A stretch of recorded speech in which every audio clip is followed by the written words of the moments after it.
Okay, so here it is. I've now heard from more than one voice that employee morale with the Giants is not ideal. And when I say employee, I'm not talking about the second baseman or the left fielder. But it dawns on me that Giants fans were all running around thinking that this is very similar to the organization we've come to know. And it's not. And here's what I mean by that. Whether the Giants are having a good year or a bad year, they've always been a quality Major League Baseball franchise. They have always been a team. Players want to play for that team. They treat people within the organization the right way, all of that stuff.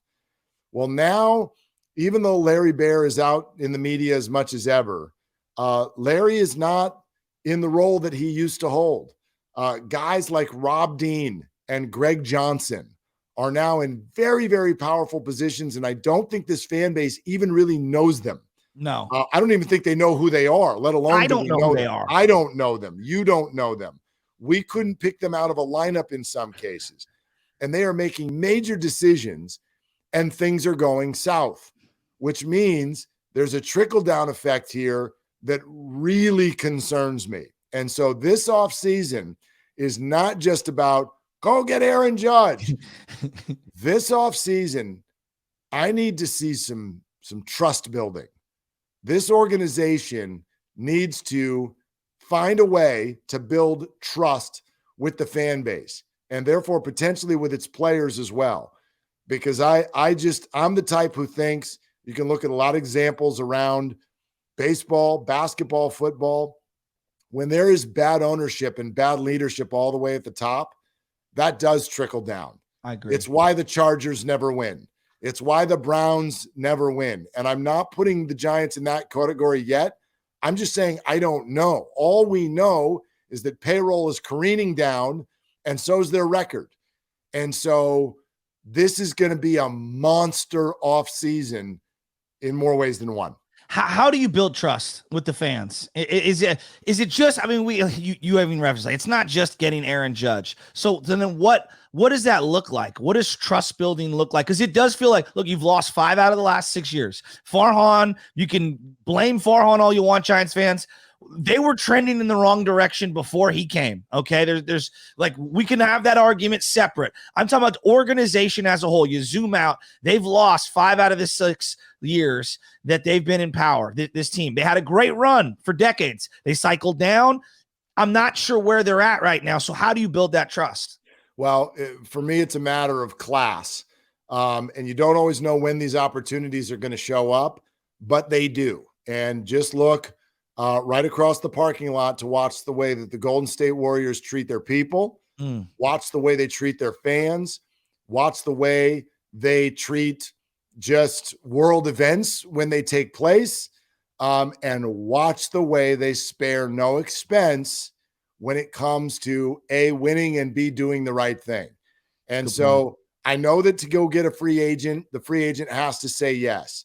But if prices are going to stay the same or go up and payroll goes down, you lose trust. Yeah. So that is a very, very big piece of it, which is that you need to go reinvest all of your hot dogs and beer and nachos into the field. And you then also need to, when the opportunities arise, when have you ever heard of a player going, man, the Dodgers organization they did me wrong. Yeah, they hung me out to dry. Like Trevor Bauer may say that, but forget that guy. That's Major League Baseball. You never hear that. Yeah. And the Padres, you used to hear that, and you're suddenly not hearing that. And the building is filled, and the fans feel like they're being seen and heard. You don't need to make moves for the fans. They're not in charge. But you do need to make the fans, they are your customers, feel like they are seen and heard. And right now, they don't feel that way. And if they don't, then they're not going to trust you. Well, the hard part for me is that I've been spoiled throughout my life, Mark. Since the early 80s, they had a little run where they weren't good, from like 81 or whatever through 85, 86. Since then, I mean, a couple of bad years, but they always rebound, or there's always a draw or a positive note on the team. Like, as low as it felt in 2008 when Bonds walks away, you had the reigning Cy Young Award winner. The next year, Pablo came up, and then Timmy won another Cy Young. So there at least was optimism even when the team wasn't winning. Randy Johnson winning his 300th win in 2009. Like, there were other parts to the team, and you still had the newness of the stadium. This is the longest loser stretch they've had just as a whole, even though 107 was amazing last year. And I just don't know how many of the fans, like myself, are even accustomed to it. Well, I just think one word that's popping into my mind right now is the word bold. And so think about what has taken place in just the last 2 years of our sports life in the Bay Area. The Warriors went and got Andrew Wiggins. Yeah. It was bold. It was. The 49ers traded 3 first-rounders to get Trey Lance. It was bold. Yeah. And the Giants called the Mariners for another minor leaguer. You've got to do something. This is why people are dying for Gabe Kapler to go get thrown out of a game, which he finally did. Yeah. Which doesn't do like it doesn't do anything. You need to make sure the fans believe in all the depths of their heart. They believe that you're dying to win. Yeah. You're dying to put a good product out in front of them, for them, to thank them, to be the best thing that you can be. The fan has got to feel that in their heart. And a 49er fan feels that right now. Don't know if they're going to win. I don't hold them to that standard you don't have to win a championship every year. But the 49er fan knows you're dying to win. The Warrior fan, are you kidding me? Well, they know they're dying to win. Yes. The Giants fans, I don't know, but tickets are expensive. Yeah. They've got to know that. And it's for those people who are high in power to figure out how to do that. But that needs to be addressed. Yeah, I'm going to throw one name out, and this is a dream scenario, and everybody loses their mind. Aaron Judge. Okay, look, I want Aaron Judge too. We'll see what ends up happening. It's going to cost $1 gazillion. Who cares? We all want him. Mm-hmm. If they could swing a deal for Shohei Ohtani this offseason, this fan base would throw a parade down Market Street, whether they won or lost. We want you to be aggressive. We don't even care if it blows up in your face. We want you to be aggressive. Like, I'm serious, Mark. If they landed someone like Ohtani, wouldn't the Giants fans be like, you know what? At least they got Ohtani. They would, but again, here's where I get torn because I want Shohei Ohtani big time. You can't give up everything. Well, here's the problem. Look at where Shohei Ohtani is now. And they stink. I know. And I know plenty of Angels fans, and they would trade places right now for a team that wins. And this goes back to, we had this conversation a week and a half ago. It's chicken or the egg. What comes first, the star or the winning? Does the star lead to the winning, or does the winning lead to the star? Because there's a bunch of Giants we love. They're not really stars, right? From Hunter Pence and Matt Cain all the way down to Marco Scutaro.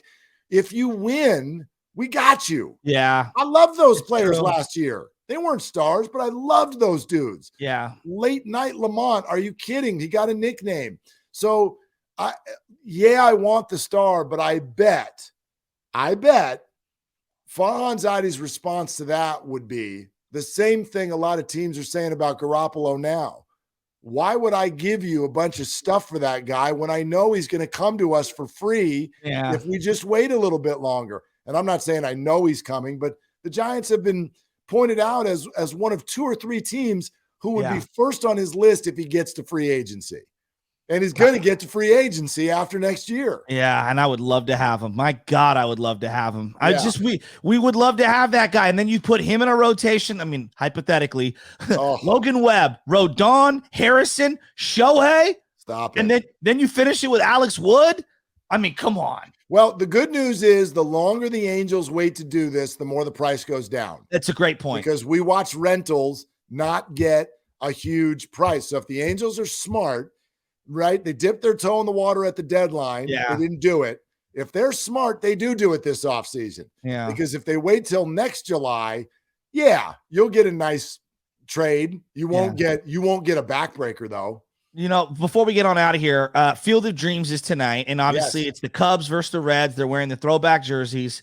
I want Giants Dodgers. I don't care where. It could be in Iowa. I don't care where it's at. If you want to go to Brooklyn and play at somewhere near wherever Ebbets Field used to be, I don't care. I want to see Giants Dodgers in throwback uniforms. What about you, Mark? Oh gosh, are you kidding? What would you pay if the Giants play the Dodgers in Iowa? What would you pay to go to the game? I would pay over $1,000. I would pay what I paid for a Niners Rams NFC Championship game. I got a buddy who's going to the game tonight, and he told me, first of all, the coolest thing ever. He goes, you get seats. There's two options. You can either buy a folding chair or a bench. Wow, those are your two. That's so cool. And he goes. I went with the folding chair. Or actually, I don't know what he chose, but I told him because he's bringing his kid. I go, you got to pick the folding chair. Because as we know in Field of Dreams, in the bench, the kid falls off the back, and then you're going to have Doc cross the rocks, come over and revive the kid, make sure everything's okay. So be real careful. But what do you think the folding chair is going for tonight? A couple $100. I think almost $500.